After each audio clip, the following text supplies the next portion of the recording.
Download Gun Dealio for free today and start saving money. Get alerts to hot deals by walking into a gun store. Plus, offers, new products, and videos sent straight to your smartphone.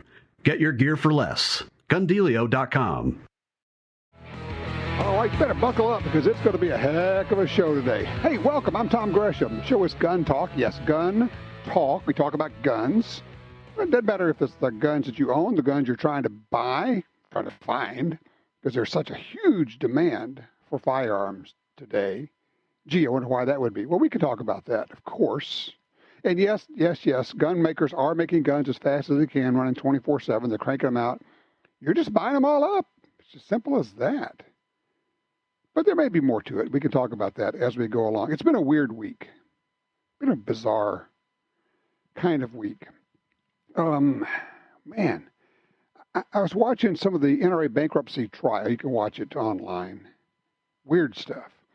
It's like you're trying to figure out who the players are and what they're after. Well, most of the players are after the NRA's money. They want to break it up. They want to take the money. Letitia James, the Attorney General of New York, probably wants to take as much of the money from the NRA as she can and turn it around and give it to, gun safety groups, which actually she can do. She could take the money and turn around and give it to other nonprofits that have gun in the name. Yeah, you know where that's going to go. This would be, of course, a woman who ran on a platform of calling NRA members terrorists and pledging to do away with the NRA. Yeah, that's an objective viewpoint. Holy cow. Well, I'll give you a little bit more about that. Just to tease, one of the things that came out in testimony, one of Wayne LaPierre's close personal friends for 30 plus years, said that in an open meeting, a number of people heard it, talking about the new savior of the NRA, Bill Brewer, their attorney. LaPierre saying that only Bill Brewer can keep me out of prison. Only Bill Brewer stands between me and an orange jumpsuit or handcuffs. Yeah, it's gotten that weird. It is bizarro. I do want to mention, I would be remiss if I didn't talk about this, and thanks so much for the heads up on this, because I got, got an email, from Lee. Lee, I appreciate this. 246 years ago today, in the year 1775,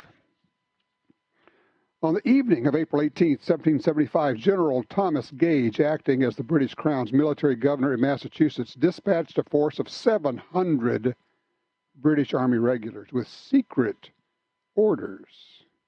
This is important. Stay with me on this, okay? These troops, under the command of Lieutenant Colonel Francis Smith, were to arrest 53-year-old Boston Tea Party leader Samuel Adams, Massachusetts Provincial Congress President John Hancock, and merchant fleet owner Jeremiah Lee. Here's where it gets really interesting. But what directly tied Gage's orders to the latter enumeration, or later enumeration, in our Constitution's Second Amendment of the innate right to keep and bear arms was the primary mission of the Redcoats brigades.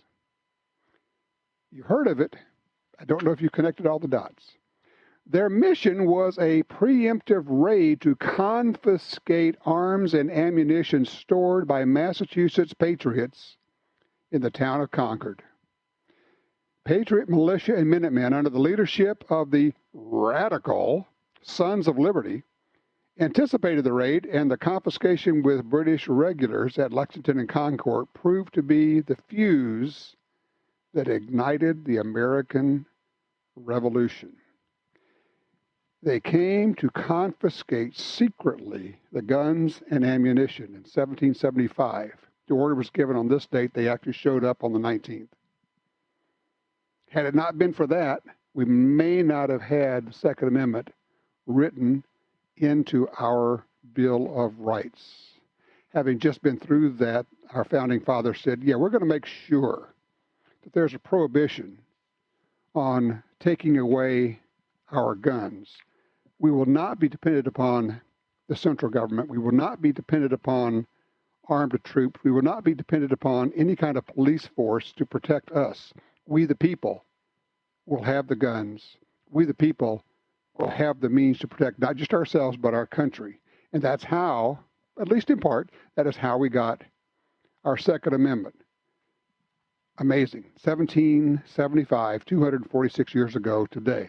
Hey, when we come back, we're going to talk to a good friend of ours, a guy that really knows this stuff, about the very real danger of protecting yourself and your family today in these times of politically sanctioned violence. Give that some thought. We'll be right back.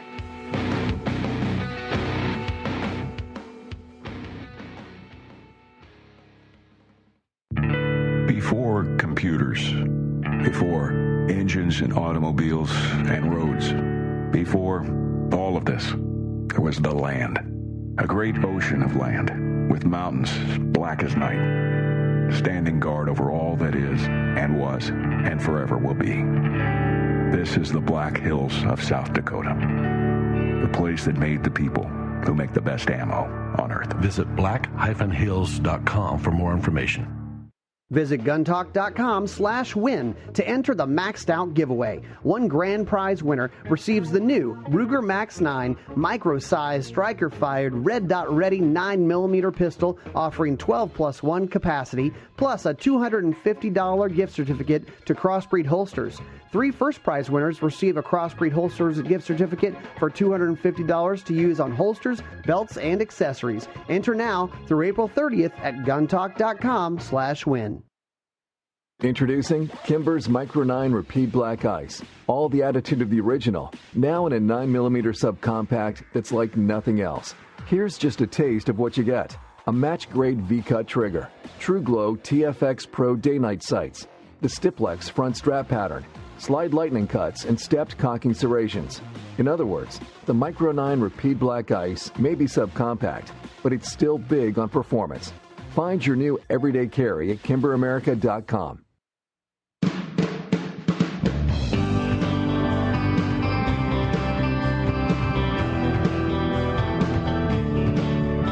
Hey, welcome back. Our number is 866-TALK-GUN, or just call me a Tom Talk Gun. That's because I'm Tom Gresham here. It's Gun Talk.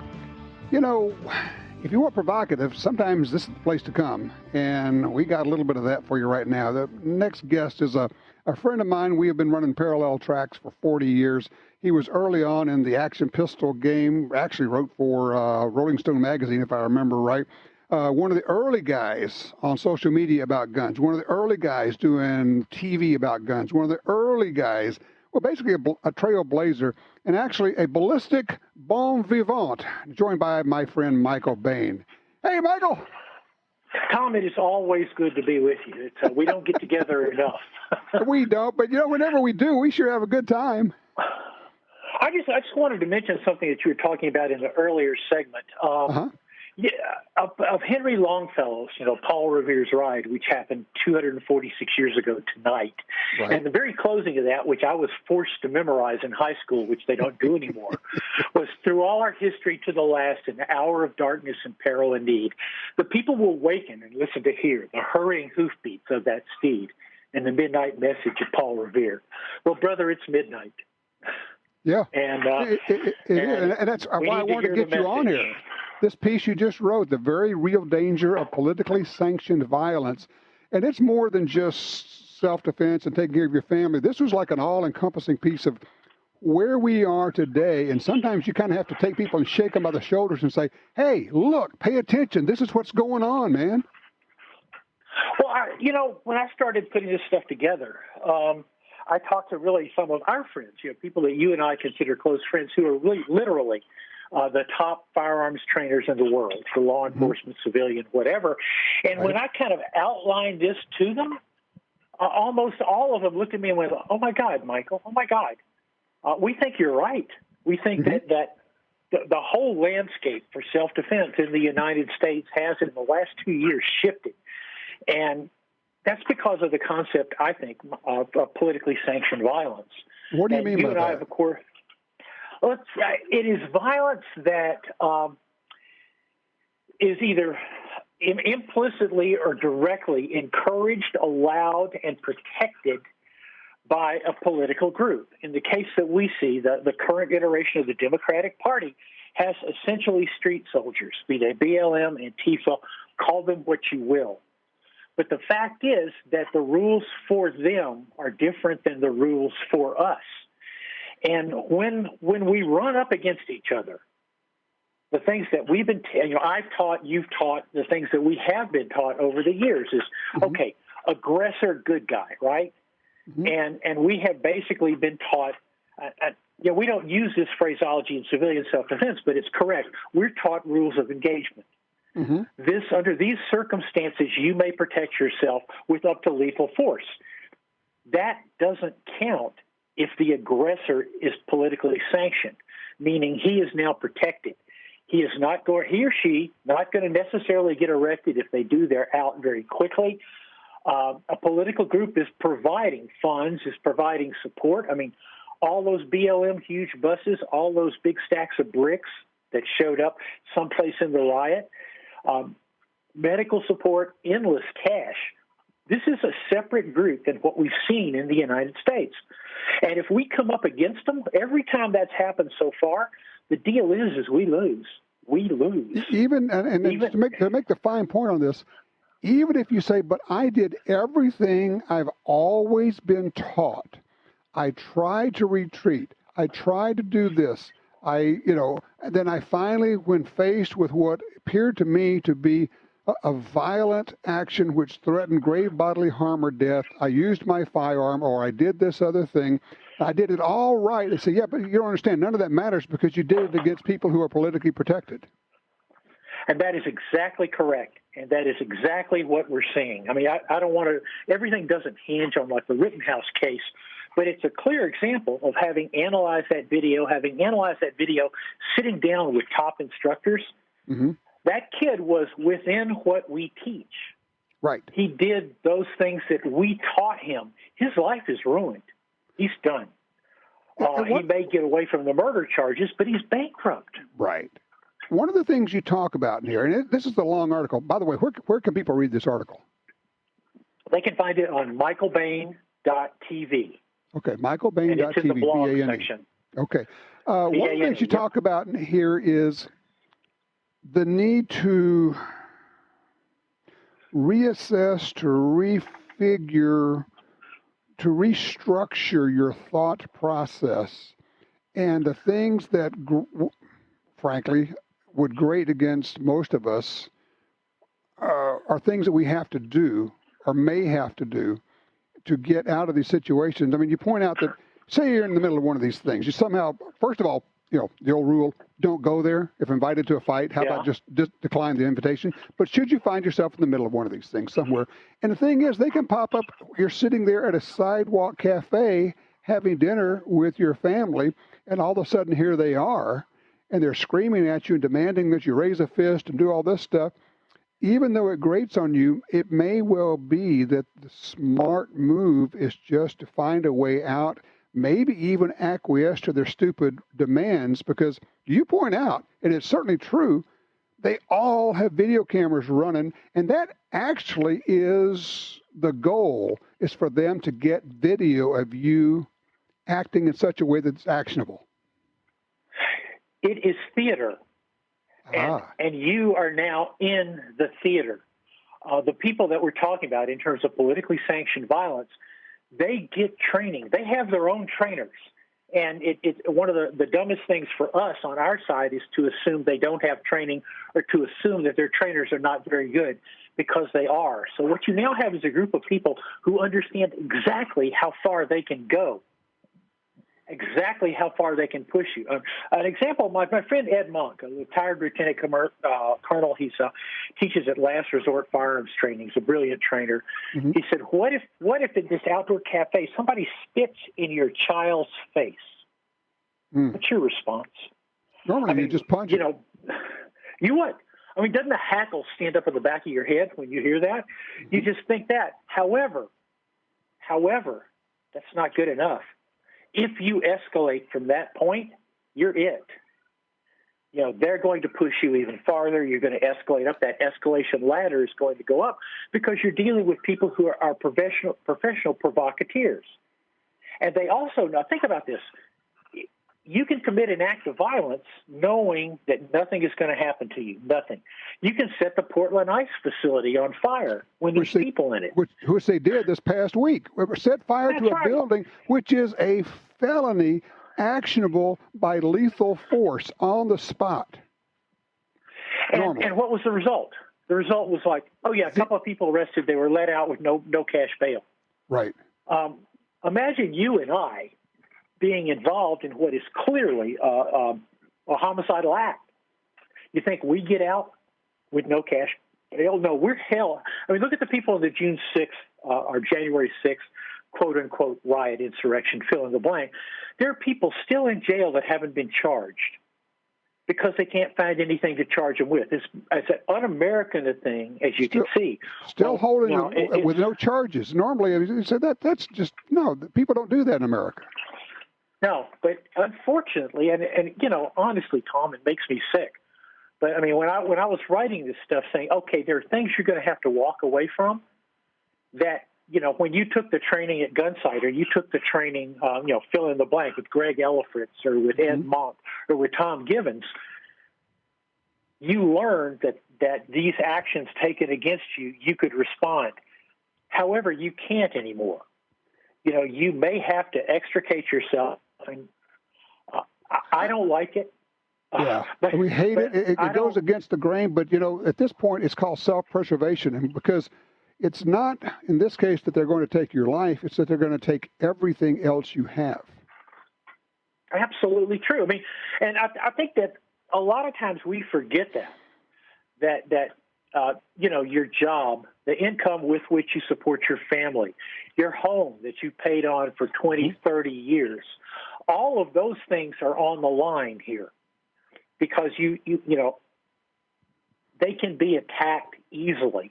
And the people you're facing, essentially, because they are politically sanctioned, because they are backed by literally the ruling junta in the United States, if you want to put it that way, they know nothing happens to them, but they know that for you, for me and you, the process is the punishment.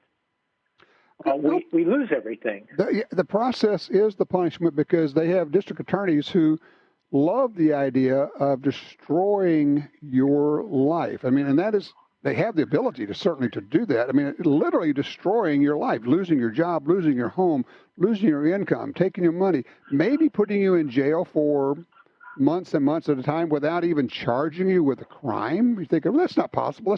That's not even possible in the United States. Oh, yeah, it is. It's happening right now. It's happening right now. And briefly, some years back, I got caught up in the gears of some federal stuff. I was innocent, but I cannot convey to you the terror that they can bring against you, because they can say to you, we can take everything, and they said to me, I said, I don't plead. I go to the mattresses. And they said, you'll go to the mattresses and you'll come out broke. And they're absolutely correct. And in this situation, it's even worse. Because now you've got a whole series, these DAs that have been put in with money from Bloomberg, money from Soros. Their whole place there is, Soros, their whole place there is to let people go. That's what they're there for. I don't want people to think this is a conspiracy. I would like for people to go start looking and do a little bit of research. You will find that there are a bunch of district attorneys around the country. Their campaigns were directly funded, and it's out there, it's open source stuff, directly funded by George Soros. I mean, this is not like conspiracy stuff. This is real. This is real. And you have to see it as a system in place. It's a support system. Everything is tied to everything else. The other thing, one of the things I brought up, and this is, again, something I honest to God hate to say here, but the police aren't coming. Yeah. They are. It's a hard thing for me to say with so many friends of mine who are law enforcement, so much time that I've spent with them. In the larger urban areas especially, the police are neutered. And I have heard this from my friends in law enforcement, where they said, look, we no longer have qualified immunity. We know our department isn't going to stand behind us. We know that our lives, our families' lives, everything is on the line for us. And so as a consequence, what we're going to do is stand aside. They're not going to run into the middle of that for you. No. No, they're not. And you know what? I wouldn't blame them. I just would say, and I don't blame them a bit. Now, your article is like, it's got 10 points of this is what's going on, and therefore these are things you need to be aware of, and these are things you need to do. These are ideas you've had for a lifetime you need to put aside because there's a new reality here. Again, it's available at michaelbain.com. Circle all the way back, if you would, please. You talked about them having training. You're not talking about like just informal. They actually have formal training for anarchists. Yes, they do. These things have been planned for a long time, and the training itself is my understanding from talking to people is that it's actually pretty good. And that partly, as you know, in my youth, as a younger journalist, my specialty was riots. Right. I spent a lot of time in big urban riots. And partly from being in big urban riots, I met people who were involved in, shall we say, the planning of those riots, the way they worked. And it was an eye-opener for me because you tend to think in terms of spontaneity and this happens. There's none of that. If you go back and look at some of these summer riots in Portland and Seattle, I want you to watch, if you think of it in terms of a military action, if you watch how those riots develop, you'll see people standing to the side, and they've got buttons in their ear, and they're talking. Yep. That's not the police. That's the rioters. Those are the directors of the riot. That's theater. Overwatch. Yes, exactly. Yes. Michael, I got to have to scoot here. I need to, let's tell people again where they can not only read this, but keep up with what you're doing these days. It's michaelbain.tv. There's video. There's 17 years into the podcast. And there's these articles because these articles, I believe, very strongly need to be written. All right, and that's Bain, it's B-A-N-E, Michael Bain, creator of Shooting Gallery, and on, all the TV shows that you know on Outdoor Channel, Sportsman Channel, all the rest of them. Michael, thank you so much. I appreciate your time, man.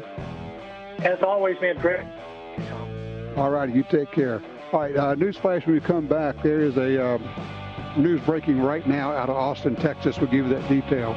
Once again, carry always, carry enough. Train up to the max if you can. News when we come back.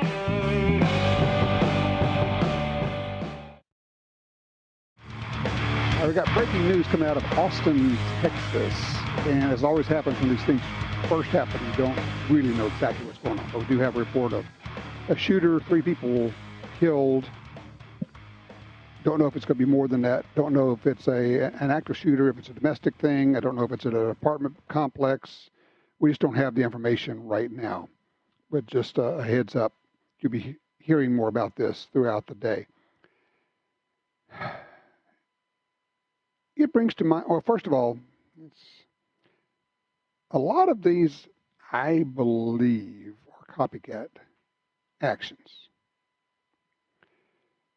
Sometimes spurred on by news like the FedEx shooting in Indiana. A 19-year-old who had mental problems. His family knew he had mental problems. The police had been called because he had mental problems. The police actually involuntarily had him admitted for evaluation, took his shotgun away from him a year ago. The FBI knew of this guy. He was on all the radar. The family knew there's a problem. Indiana has red flag laws. So either the family or the police could have gone to court and gotten an order that would have prohibited him from buying a gun. That did not happen. FedEx, this big complex there, is a gun-free zone. That didn't do any good either. Actually may have exacerbated the situation because no one there had a gun with which he or she could have protected themselves. And I'm sitting here looking at this story about the shooting in Austin, and I am thinking in terms of, there are people who say, well, I carry a little gun. If I get into a shooting, if I have to protect myself, it'll be close up. But what if it's not? What if somebody has a rifle and he's 50 yards away from you. And you got a chance to shoot him. Is the combination of what you are carrying and your skill set up to that? I would argue that it should be. I would argue that whatever you carry and your level of training and practice, two very different things, training and practice,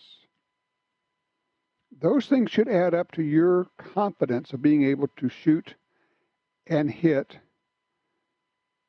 someone who is actively murdering people at 50 yards or more.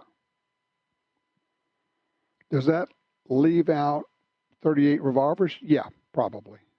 Does it leave out teeny tiny 380s? Yeah, probably. Not that there's anything wrong with those. I've carried them, But I pretty much relegated those now to backup guns. If everything goes wrong with my first gun, I'm out of ammo, or I'm having a really bad day.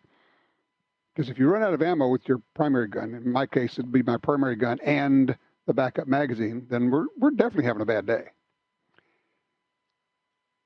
Everything I carry and have carried for the last 10 years, I feel fairly confident. No guarantees, okay? No guarantees. But fairly confident of being able to hit, say, a 12 by 12 steel plate at 50 yards. And most of the time, I would feel pretty good about making that hit at 100 yards. Really? Yes, really. Yeah, there's a whole flurry of these things happening right now. Bill has a thought on that. He's called in on line 3 out of Liberty, Missouri. Bill, what do you think's going on here? Well, Tom, I tell you, I just don't trust our government that much. That just seems like too much of a coincidence that we're having all these shootings all of a sudden just before they want to pass gun laws. You know, if this was the first time this had happened, I'd say, oh, yeah, no, there's nothing to that. But having watched this actively for 40 years, and I don't have any idea what's actually going on, but it's more than coincidence that every time we have very active conversations on the national front about gun control, there seems to be a flurry of these things happening. I can't even imagine. I can't even come up with an example of why, how, who, anything else. I don't know. I know, as you do, I'm looking at it and going, I've seen this enough. I don't know. I feel like some crazy conspiracy theorist when I say things like that. It's like, I know what I'm seeing, but I don't know what it means, if that makes any sense to you. Well, it does, but, you just look back at history, about what the government did to the black men, in the Army, and that was all hush-hush at the time. Yep. And so now I listen to a lot of talk radio, and several years ago I was driving late at night, and they had a guy on there that was retired from the CIA, and they was asking him questions. And they asked him about the technology and stuff. And he said, well, I can't talk about that, but I can tell you this. This stuff you see in the movies, we're 20 years ahead of that. And that just kind of blew my mind. I thought, my God, Yeah, don't even know what that means exactly. But, look, I appreciate the call. There's something I want to make a point on here. And think about this. What's the government willing to do? We don't have to guess. We know what they did. Under Obama, they had the Fast and Furious program, right? Where the government, under the Democratic leadership, ran guns into Mexico. The plan, this wasn't like a botched deal. It worked perfectly. It worked exactly the way they wanted it to. The Fast and Furious program worked exactly the way it was designed. The program was designed to give them the ammunition they needed to get more gun control passed. They couldn't get it done. So they said, what we need a bunch of people to get killed in Mexico using guns from the United States. And when we can say, see, these guns from the United States are killing people in Mexico, and we need to put gun control in. That's the plan. So they orchestrated and ran guns to Mexico to the cartels, to the narco-terrorists. I mean, this is not me speculating. This is fact. It's all been documented at this point. It only went bad when the guns were used to kill United States law enforcement officers. Then it went all sideways on them.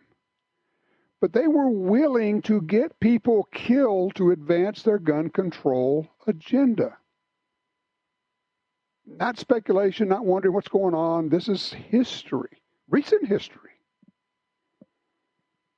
I don't know how that equates to what's going on today. I don't have the clearances for that. But yeah, Jim makes a good point. In gun stores where the terrorists were coming in and buying guns illegally, the ATF was telling gun stores and the FBI telling them, approve these, sell them the guns. They said, but this is obviously a straw man sale. It's a straw sale. It's obviously an illegal purchase. They said, you will transfer these guns to these people or you will lose your firearms license. It's fascinating and upsetting. Hey, constitutional carry is making its way across the country in 20 states now, 40% of these states. And yet, we still have a lot of law enforcement people who don't like it, want to block it. I just got a hold of an email from police chiefs. You are not going to believe what they said in this email. I'll have that when we come back.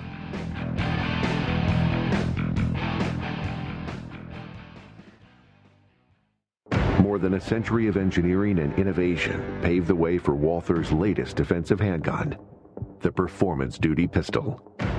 The PDP is optics ready and optimized for red dots and offers a new performance duty grip texture and trigger, plus a step chamber for pushing higher velocities. The Walther PDP is available in both full-size and compact versions and 3 different slide lengths. It's your duty to be ready. Find out more at waltherarms.com. Mental health and guns. At Walk the Talk America, we are working with both the mental health community and the gun industry.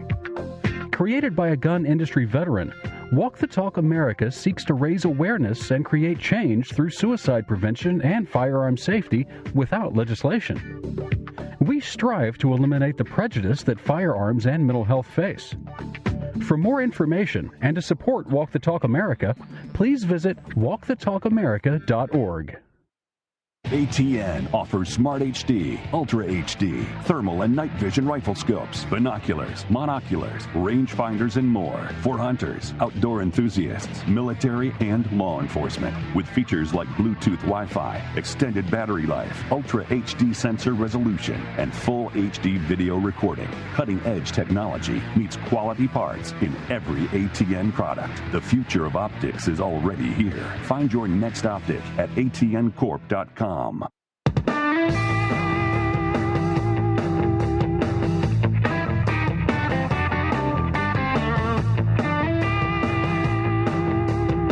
right, back with you. 866-TALK-GUN, or just call me at Tom Talk Gun. We're open lines. If you've got a gun you want to talk about, let's talk about it. Or when you're trying to find, can't find it. Yeah, I know. It's kind of that way.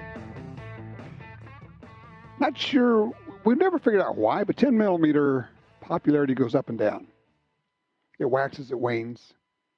I think it's back, weirdly enough, even though people can't find ammo and guns right now. But there's a lot of interest in 10 millimeters. We can talk about that as well. I'm a fan.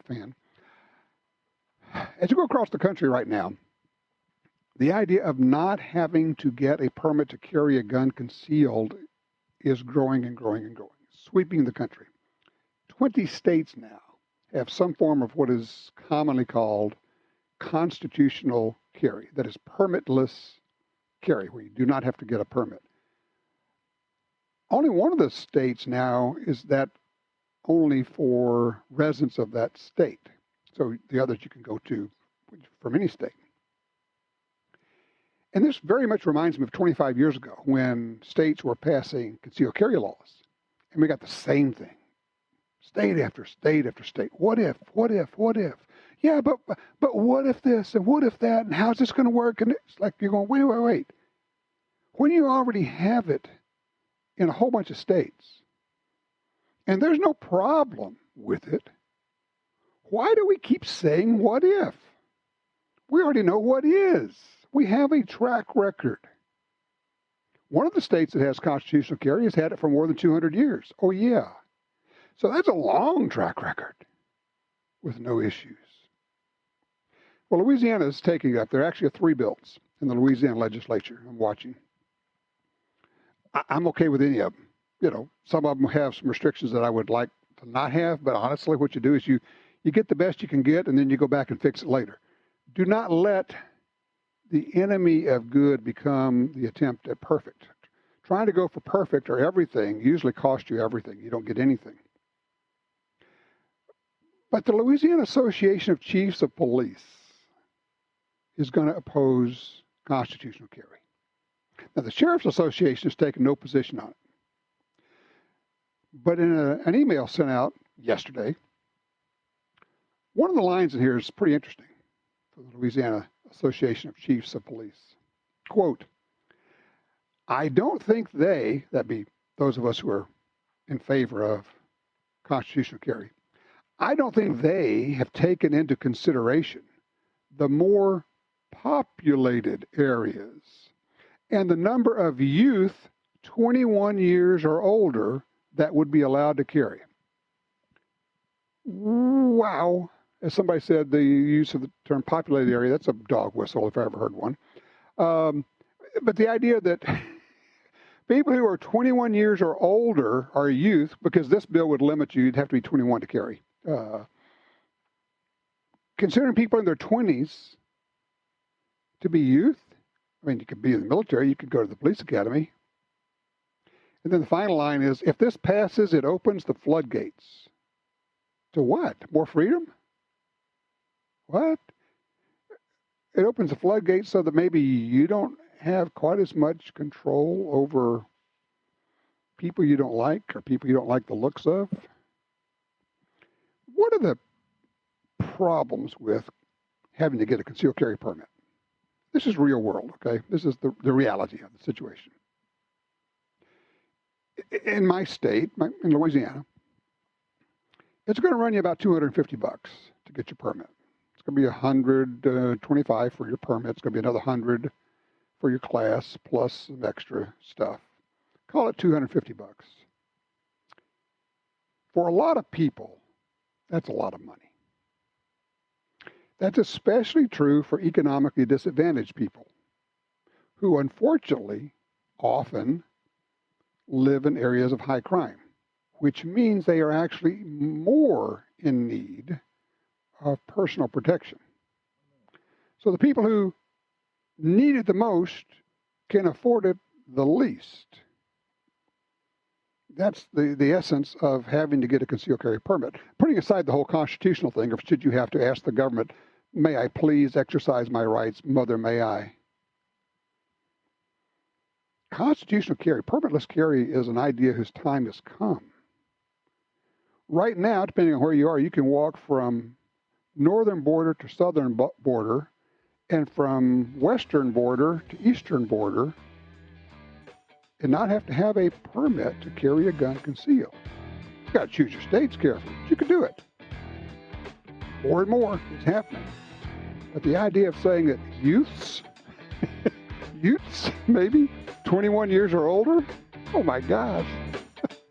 866-TALK-GUN. The hubris and the arrogance is palpable.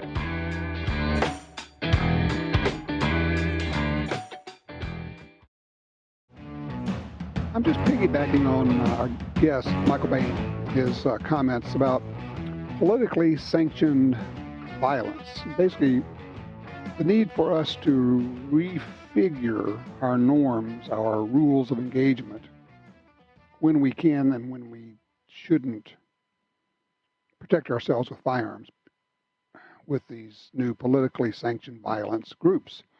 story coming out. California Democrat Maxine Waters tells protesters to get more confrontational.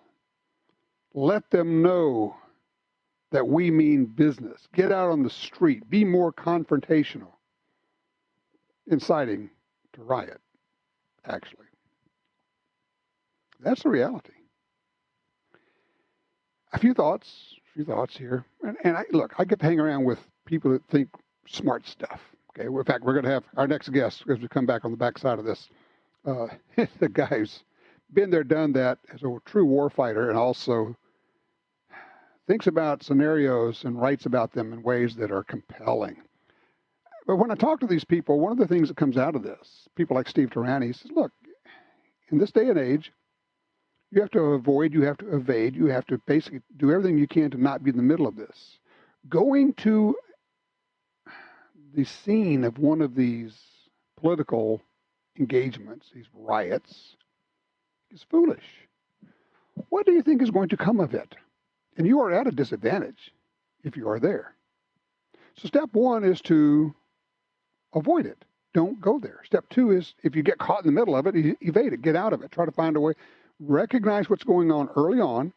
If it's across the street, get up. Get your family up. Don't watch the theater happening. Get them up and leave. I don't even care if you haven't paid the bill. Call the rest of the next day, pay the bill. Get your family up and leave. If you have to go out through the kitchen, go somewhere else. Don't be there. If you get forced into a confrontation, maybe you have to do something that just galls you. And you just kind of get up and slink away. If they stand there and demand that you raise a fist in solidarity to them, I know the temptation is to raise your fist and then continue to extend that middle finger. But you may not want to do that. The goal, remember, what's the goal? The goal is to not get hurt. The goal is to get your family to safety. And sometimes you just got to suck it up. Okay? Yeah, I know. It grates against everything I think and believe. But here, this is the reality of it. The cameras are rolling. They all are recording video. And Michael makes the point. He says, look, they're trained to say, this is what we can do. You can go this far, including spitting in the face of your child sitting there at the dinner table. They're trained on that. They say, this will get a reaction out of them. That'll look great on video. And then when they react violently, then we'll mob them. Or maybe we won't. Maybe we'll just show, how crazy these people are after they've baited you into it. It is theater, as a matter of fact. When we come back, one of my favorite authors, novelist, Navy SEAL, yeah, that too. A guy who thinks those thoughts of what if this happened, and spin scenarios, but they're not far-fetched stories. We'll see what we can learn from him. And also, your thoughts about the guns that you're buying, the guns that maybe you're selling. Actually, now's a good time to sell guns. Prices are up. Demand is there. Dury'sGuns.com will buy your guns. Just contact them. They'll send you boxes. You can send them to them.